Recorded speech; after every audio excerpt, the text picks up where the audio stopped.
This is the GTX 960. It was released back in January of 2015, but how does it hold up in 2019?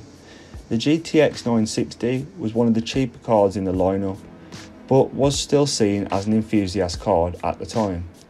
It has 1024 CUDA cores, as well as a core with a base clock of 1127 MHz.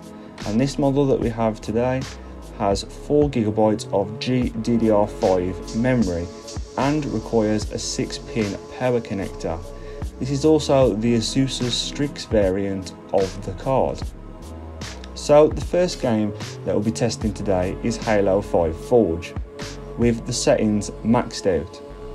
As you can see on the screen, the game plays very well with no frame drops at all.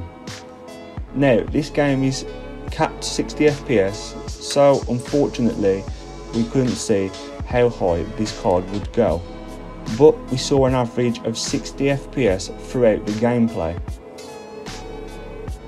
This game is also free to play on Windows 10, so if you want to check it out you can download it from the Windows Store.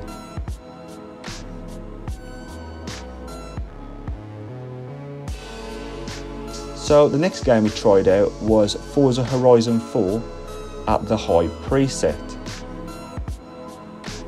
So as you can see, yet again the game plays really well and looks amazing. The Forza Horizon games do get a bad rep on PC for not being well optimised, but as you can see, this is playing quite well. And I think Forza Horizon 4 is definitely better optimised than the previous Forza Horizon 3 on the PC. Forza Horizon is quite a good test to do on the graphics card, just because it has so many different variations of stuff with graphics, from lighting to, you can see the water and nighttime and daytime and motion blur and all that type of stuff. So we can see that how well it can run this game, it can run other games as well.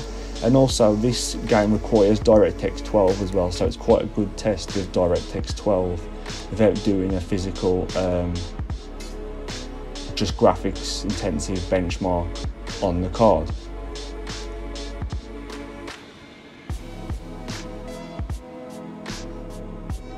So as we get to the end of this benchmark, you'll be able to see that we got an average of 52 FPS with a low of 44 FPS and a high of 63 FPS for the GTX 960 4GB.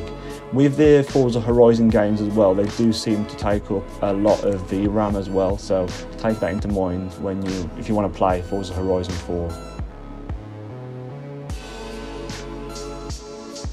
Now we get onto the benchmarks, and first up we have 3D Mark's Firestrike.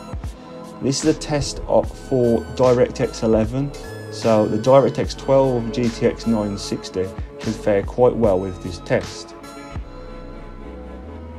Now this is quite an intensive test, so the FPS will be a lot lower than regular DirectX 11 based games, but this is the worst case scenario and the most amount of graphics for a DirectX 11 graphics card. So just take that into account when you see the numbers at the end of this test.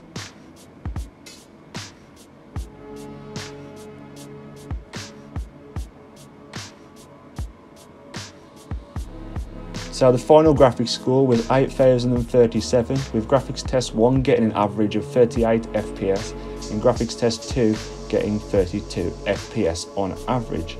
I also decided to do the DirectX 12 Time Spy on 3D Mark, so this test will show how good the card is with handling DirectX 12 graphics. So for this test you can see that we got a graphics score of 2423, with graphics test 1 getting an average of 15 FPS and the graphics test 2 getting 14 FPS on average. But remember, this is a DirectX 12 high intensity benchmark. So, should you buy a GTX 960 in 2019? Well, I would say yes. At £80 it is very cheap for a card that can run most AAA titles fairly well in 2019. But I would consider spending a little bit more on a GTX 970 or 980 as they would most likely get most games to a solid 60 FPS. Anyway, if you like this video, remember to leave a like and subscribe for more content just like this, and I'll see you guys